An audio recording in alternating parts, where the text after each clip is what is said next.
ஒரு நபித்தோழர் பள்ளியிலே உட்கார்ந்து இருக்கிறார். ரசூலுல்லாஹி ஸல்லல்லாஹு அலைஹி வஸல்லம் அந்த பள்ளியிலே உட்கார்ந்து இருக்கக்கூடிய அந்த நபித்தோழரை சந்திக்கிறார்கள். சந்தித்து கேட்டார்கள், அபு உமாமா, ஏன் தொழுகை இல்லாத இந்த நேரத்திலே பள்ளிவாசலிலே உட்கார்ந்து இருக்கிறார்கள்? யா ரசூலுல்லாஹ், கவலை. யா ரசூலல்லாஹ், கடன் மிகைத்திருக்கிறது. அபு உமாமா, இந்த வார்த்தையை எல்லா தொழுகைக்கு பிறகும் சொல், எல்லா நேரங்களிலும் சொல்.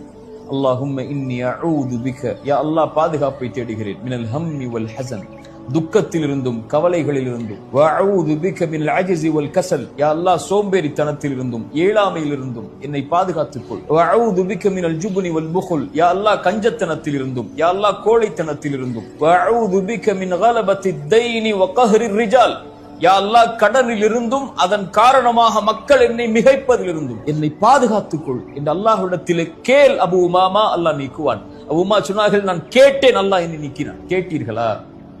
அழைத்தீர்களா? அல்லாஹ்விடத்தில் முறையிட்டீர்களா?